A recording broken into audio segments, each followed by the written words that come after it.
I know what you're thinking. You're looking at me. I can feel you judging me. And that judgment is fair because I abandoned you in your hour of need. The moment all of this was done, I was gone. I was at a bachelor party this weekend, racing cars, shooting guns, entering a bald eagle screeching contest with my friends, just other American-coded things. And I was not able to get you the final Europa League, Conference League recap of actual qualifying. Fear not, for I am returning with a vengeance because I am going to do that. I don't know what I expected to say. I don't know what you expected me to say. I'm going to do that. I'm going to tell you who qualified for the Europa League and who is in the Conference League because it freaking matters, and I love it. So Bran against Ike Larnaca. We'll start with the Europa League, and then we're going to take a field trip into... hold on, I clicked the wrong button. We're going to start with the Europa League, and then we will take a field trip into the Conference League, and you will catch up on all of the drama you might have missed when it comes to qualifying and be familiar with every team's journey. First, in the Europa League, shout out to Bran, not Bran Flakes, the team from Norway. They won 6-1 on aggregate over Ike Larnaca. Very difficult to beat Cypriot teams recently. The league has definitely been improving, but this is huge for the Norwegian coefficient. The Norwegian league, Bodo Glimt has obviously been making huge strides, but they need other teams to deliver, and Bran has delivered, so they're excited about that. KUPS against Midtjylland. This one was already over. It was 4-0 after the first leg. Red card in the first half doesn't help KUPS out of Finland. They are ejector seeded to the Conference League. So all of the losers in this one are going into the Conference League. Ike Larnaca, KUPS, and now Sigma...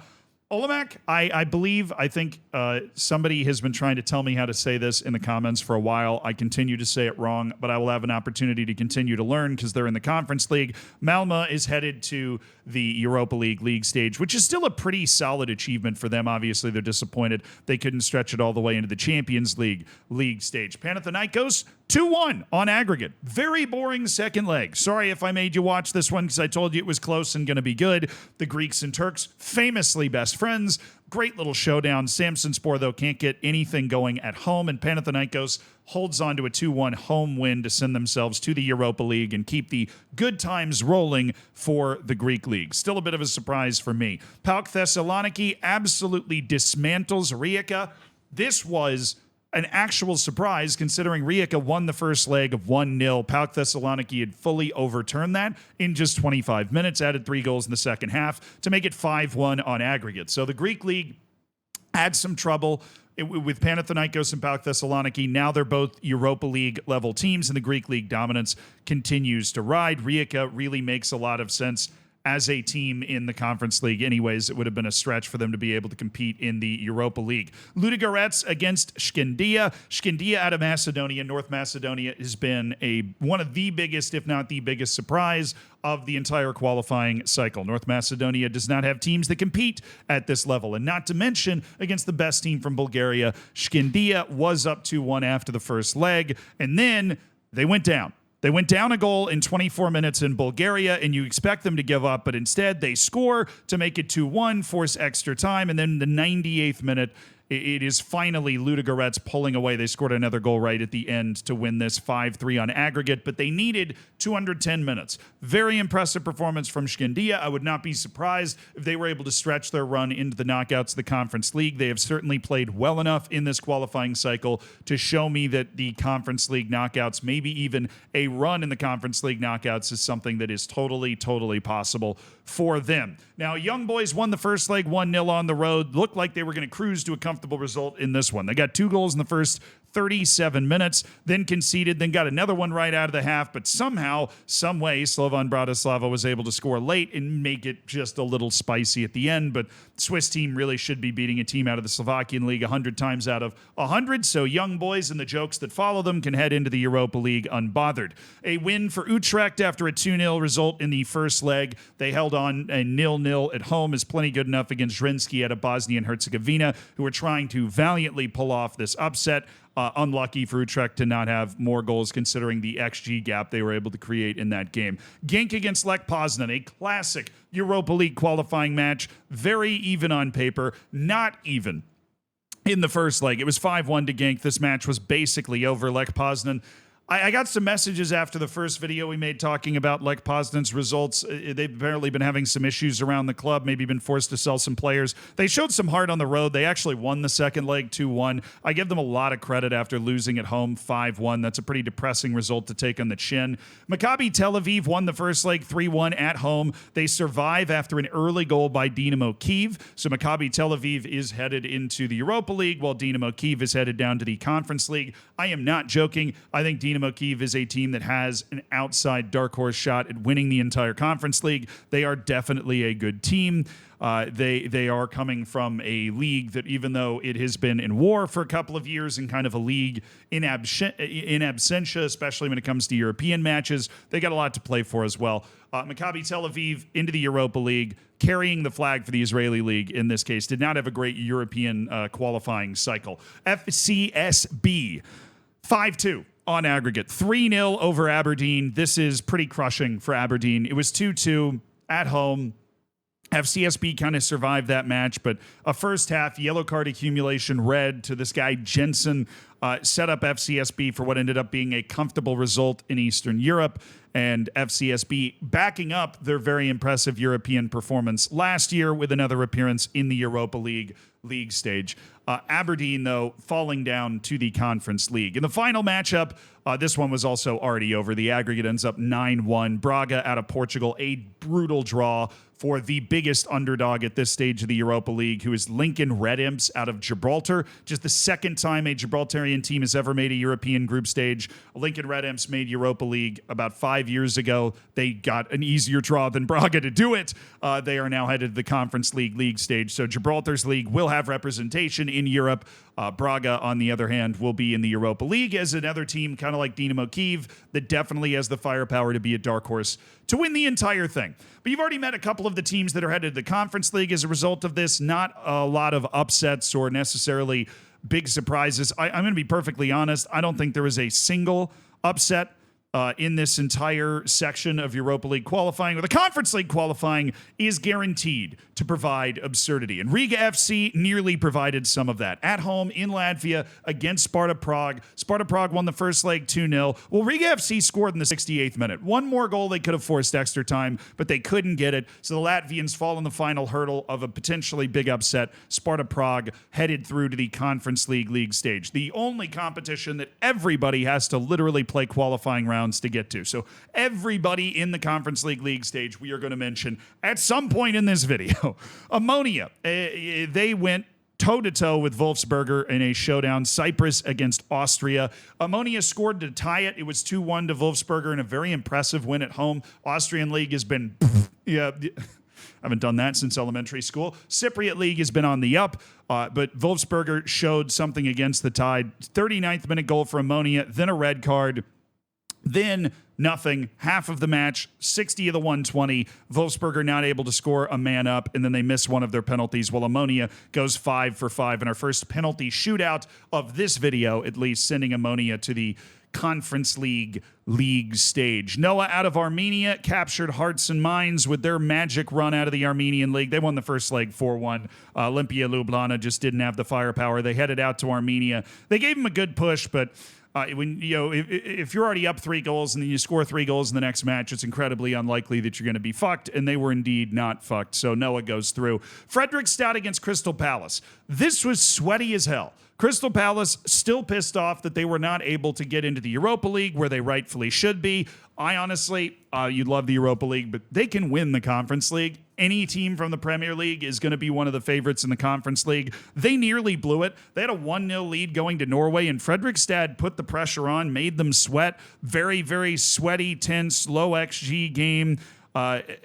Crystal Palace, same as the match in England, probably should have scored. They had 2 registered big chances, but they didn't, and Fredrikstad was 1 goal away from forcing extra time. This was squeaky bum time for Crystal Palace, but they are through. Fredrikstad, obviously, I would be incredibly pissed at the way that the draw fell to them. Rapid Wien against Győr out of Hungary. Rapid Wien carrying the flag for Austria, able to get the job done with a come-from-behind win. They lost the first leg in Hungary 2-1. They scored in the 7th minute to even it out, and then it was an 81st minute goal to send Rapid Wien to a European group stage. And These are two teams. Either one of these teams going to be incredibly happy to make a group stage. And that is the same here between RFS out of Latvia and Hamrun out of Malta. The Maltese team won 1-0 at home. You just don't see Maltese teams at this level of qualifying, obviously, for both of these teams. This is an incredibly good draw, right? RFS can beat Hamrun. Hamrun can beat RFS. RFS made the Europa League stage a year ago, though, so they have a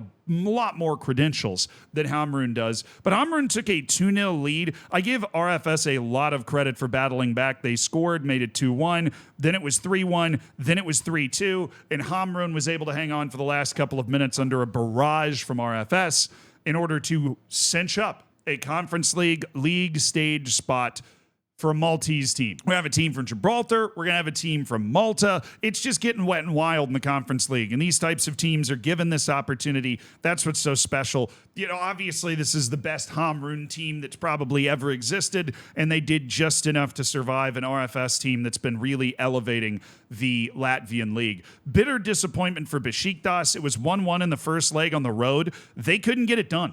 This is a team with guys like Wilfried Ndidi on it. They were down 1-0 at halftime thanks to a late goal from Lausanne Sport, which is I would say they're worse than Young Boys, worse than Basel, but a good, reputable team that made the Conference League knockouts out of Switzerland. It's not an easy draw for Besiktas, but a team that is a European qualifying team out of the Turkish league should be getting into the actual Conference League stage. But that's the danger of qualifying. You get a red card right at the start of the second half, and all of a sudden can't get another goal, and Lausanne Sport is headed to the Europa League stage. And the reason that it's so particularly strikingly disappointing is Turkey lost another team here. Craiova, which they're leading the Romanian league right now over FCSB, so this is a legit team, won the first leg 2-1 in Turkey. It was 2-2 on aggregate for all of 2 minutes. And then all of a sudden, Craiova had a 2-1 lead on the day. A multi-goal lead on aggregate, and there was just no fight back, no punch back from Başakşehir after that. 5-2 on aggregate, the final score. Romanian league definitely doing well. It's not just FCSB anymore. It's Craiova and the Turkish league. I don't even know how you've got Turkish teams falling out at this point. There's just so much money, such a high level of competition in the top half of the Turkish league that just should not be happening. BK Häcken rotates pretty heavily on the road against Romania, which this was the blight on Romania's European resume here. Cluj getting dominated in the first leg 7-2 in Sweden, so 7-3 on aggregate. BK Häcken is through to give us a couple of Swedish group stage teams. AZ Alkmaar against Levski Sofia. AZ won the first leg 2-0. They got out to a flying 2 goals in 6 minutes start in the second leg. That makes it 4-0 on aggregate with, 80 minutes to play. It's basically over at that point. AZ through. Just a tough draw for Levski Sofia. Not much you can do about that. Rayo Vallecano won 1-0 on the road against Neman out of Belarus coming home. Took them a little while to get warmed up. Took them an hour, but then they scored 4 goals in the last half an hour to steamroll Neman 5-0 on aggregate. This is what a La Liga team should be doing to a team from Belarus, and they did. Then there's Celje, who's managed to beat Ostrava out of the Czech Republic. Celje is just, I'd never heard of this team until last year. They made it to the Conference League knockouts. They're doing it again. Czech League has become kind of an afterthought, right? Not progressing with as many teams as you would hope. Slovenia is a league, particularly out of Olimpia Ljubljana, that you don't expect anybody to do anything from. But Celje is a team that's always up to something, and they've won 3-0 on aggregate against Ostrava to make another surprising run into a Conference League stage. Fiorentina survives what could have been a difficult tie on 6-2 on aggregate against Policia Zhytomyr of the Ukrainian league. That means they are out of Europe. Fiorentina has been to consecutive Conference League championship games. They're going to be back in the Conference League again. That would have been a huge surprise, obviously, if they weren't. Shout out to Drita from Kosovo. They've gone on the road to Luxembourg, gotten a very lucky 3rd-minute red card, and managed to turn that into a goal in the second half and a 3-1 aggregate win. So in a showdown of two teams that were definitely happy to draw each other, Drita of Kosovo has made it into a European group stage. Strasbourg out of France needed something. They got it. The first match was 0-0 in France. You can't have the French team losing here. Brøndby is a very tough draw. This is a tough draw for both of these teams. I feel bad for whoever loses, but Strasbourg carries the flag for France well. 2 goals in the first 40 minutes. They see out a late charge. Gregorich, the Austrian player, putting one in for Brøndby late, but it wasn't enough. But this was a lesson in survival from Strasbourg. Okay, they were up against it. 2.46 XG from Brøndby. It was 17 shots to 9. The French league nearly had to sound the alarm. They didn't have a team in the Conference League stage last year, I believe, because somebody got eliminated in qualifying. Strasbourg was up against that again. They've survived, right? And France needs these points. They need the other teams to be able to deliver, and they have delivered. Arda out of Bulgaria against Rakov out of Poland. Rakov won at home 1-0, and they got a second-minute goal to stretch that. The red cards came late in the match, 70th minute, 91st minute for Arda as they were pushing for it. Then Lopez missed a penalty, scored it to stretch the aggregate lead back up to multiple. It was evened up in the 59th. Arda gave it a good go, but the Polish league's better, and you really don't see anybody outside Ludogorets make a push out of Bulgaria. So Arda did better than perhaps you'd expect.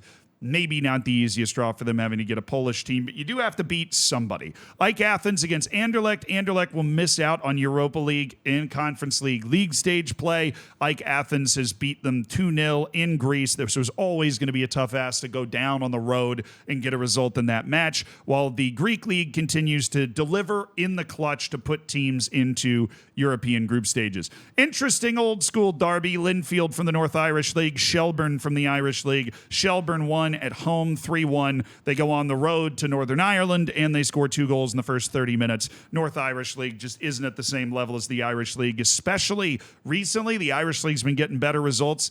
So we do have now an Irish team headed to the Conference League stage. One that is not Shamrock Rovers, which is notable. Dinamo Tirana of Albania got smoked on the road in Poland in the first leg. Jagiellonia sees it out for a 4-1 win. They are a darling that made the quarterfinal of the Conference League last year. They're headed back to the league stage. The miracle run by Virtus of San Marino is over. Breidablik won the first match 2-1 in Iceland. They go on the road to San Marino, get a goal 17 minutes in.